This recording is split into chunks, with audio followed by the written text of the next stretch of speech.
Pernah dengar kan?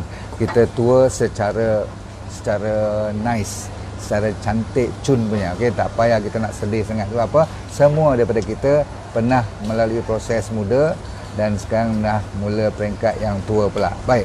Saya tak kira lah kita 60 ke atas ke 70 ke atas, saya tak mau bergaduh tentang siapa yang lebih tua. Padahal atas pada 6 series, 7 series ni memang ada skru-skru yang dah longgar dan sebagainya. Jadi macam mana kita nak mengatasi masalah ni semua? Okey, nombor satu, kita akan jadi balik macam kebudak-budakan.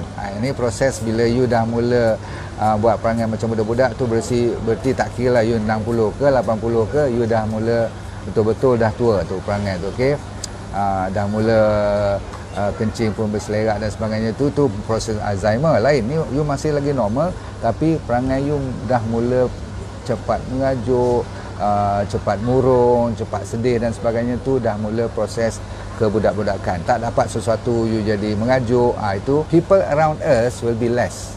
That's the first one. Nombor satu, orang dikelilingi kita, yang mengelilingi kita sentiasa dulu-dulu ni akan berkurangan. Nombor satu, adik-beradik kita dulu. Nombor dua, kawan-kawan kita yang seangkatan dengan kita. Kan ada yang dah pergi pun.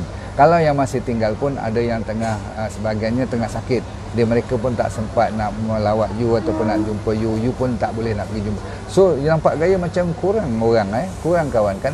Itu adalah realiti hidup untuk kita proses tua. Okey, seterusnya kita punya anak-anak dan of course cucu-cucu kita tu dia orang ada hal sendiri. So jangan harap sangat mereka tu kalau tak balik, bila you minta dia balik tu you nak kena bersedih. Tolong jangan buat perangai macam tu. Okey. Seterusnya, anda percaya tak kawan baik kita, teman tidur kita dan sebagainya ni yang apa kita buat bergaduh semua tu, kadang-kadang mereka boleh pergi. Memang salah satu daripada kita akan pergi dulu, betul tak? So kalau dia orang pergi, you kena bersedia daripada sekarang. Okey, jangan nak melatah besok, pasal apa Tuhan jadikan aku dah tak ada partner sekarang. Itu kartun lah kalau macam tu, betul tak?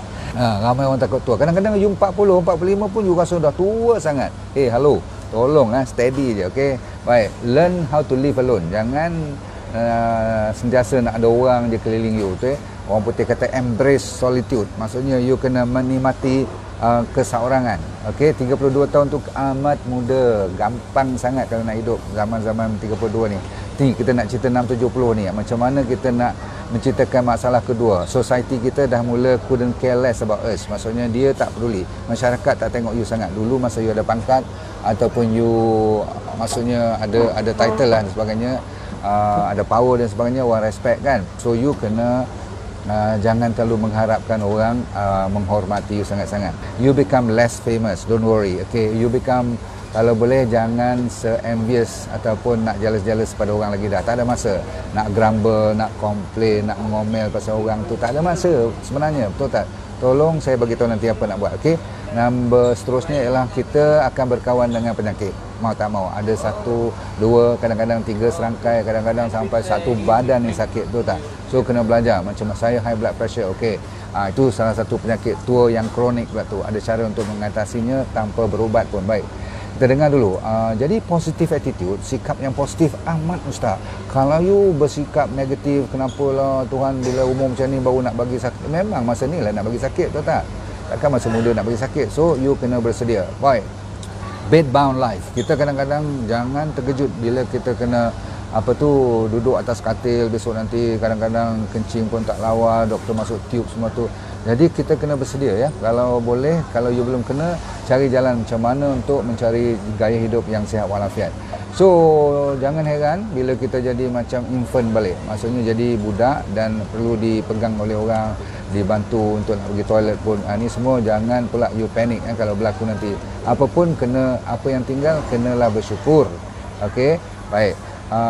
Ujung-ujungnya jaga juga pada scammers. Tahu scammers tak? Orang yang suka ambil peluang pada kita yang berumur. Dia ingatkan kita banyak duit kot, dia datanglah gesel kat kita, kata nak invest ni, nak buat get rich quick scheme, skim cepat kaya semua tu. Tolong orang yang telefon tu, tolong tanya dulu kawan, provided you are still sober lah. Kalau you pun dah tak boleh ingat apa-apa, yang tu lain cerita. Okay, we want to talk about take life as it is. Maksudnya ambil apa yang you ada sekarang. Okay, betulkan keadaan yang mana boleh betulkan. Kesihatan terutama sekali. Nanti kita cerita macam mana nak menyelesaikan masalah-masalah. Kadang-kadang you masih ada hutang pun, itu paling merusingkan kepala you, tu tak? So kita kena seronok lah apa yang tinggal kat kita ni kan. Macam kita masih boleh berjalan, macam saya sekarang boleh naik kapal terbang, kita mesti enjoy juga, mau tak mau, Nazia, betul? Okey, exclude society punya trouble, masalah-masalah politik, masalah-masalah masyarakat yang besar-besar semua tu, you jangan nak masuk campur, betul tak? Nombor satu, tak ada masa. Nombor dua, dia tak bagi 1 sen pun kalau you jatuh sakit besok, betul tak? Memang betul. You masuk hospital, ada yang nak suruh RM1. Saya selalu kata, jangan ambil pot dengan dia orang punya masalah. Dan masalah anak you dan cucu-cucu you, biarlah anak you yang handle. You tak payah nak take over 100%. Membantu boleh, tapi take over 100% salah. Itu step yang tak betul. Kecuali kalau anak you pun tak sihat, itu you bantu. Okay, no problem. Kita nak bagi peringatan pula, jangan terlalu me-centered. Aku all the time. Masa aku dah terlepas. Sekarang masa aku dan apa yang aku tinggalkan sekarang ni ataupun akan tinggal ni sekarang ni, you nampak boleh berbaik dengan anak-anak cucu, boleh kasih sayang yang boleh dibetulkan. Kalau dulu kok you tinggal dia orang masa you kerja, zaman sekarang lah you kena berapat balik dengan dia orang. No more mistake. That's another thing.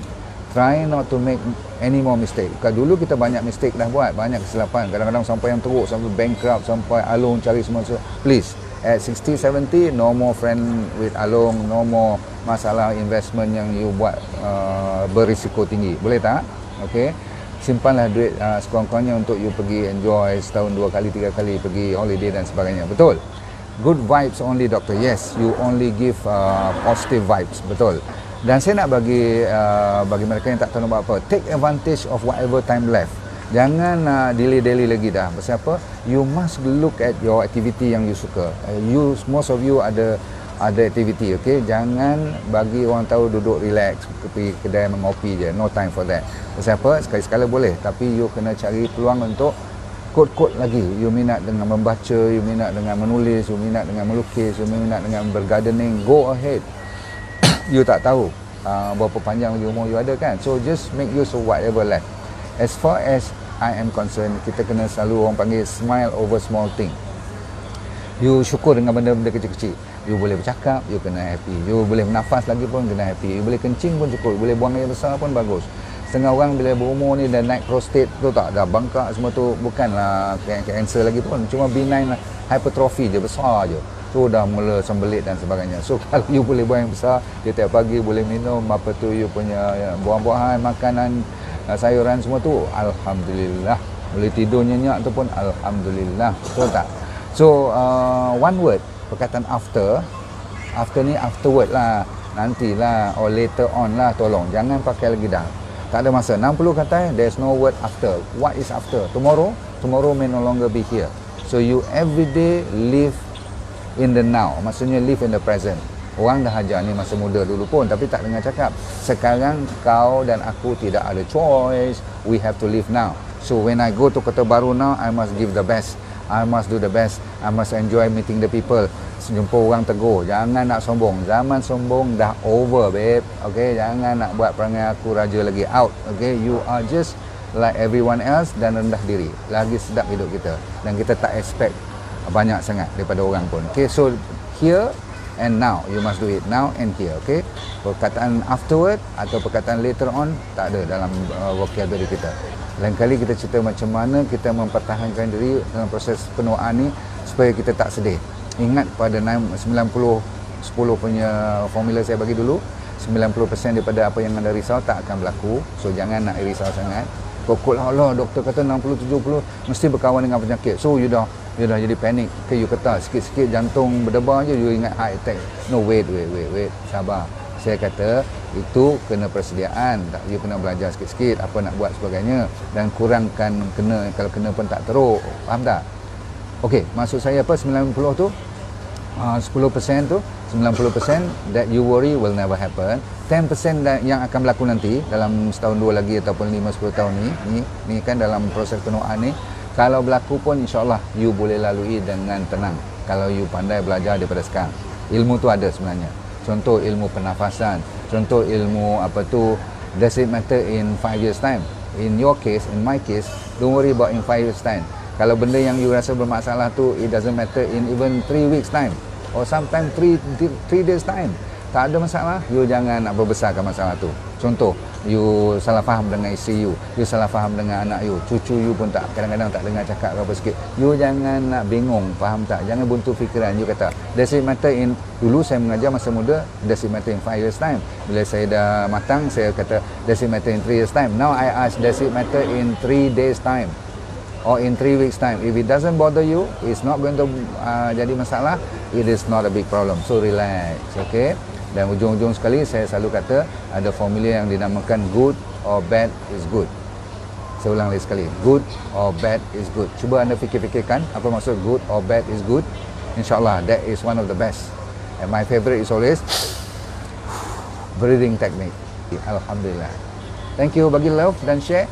Takut anda lupa nanti kan, saya nak kena pergi laju sikit ni. Tolong share ya, all of you please give love. Thank you. Put the thumbs up and I'll go first. Bagi anda yang berminat dengan program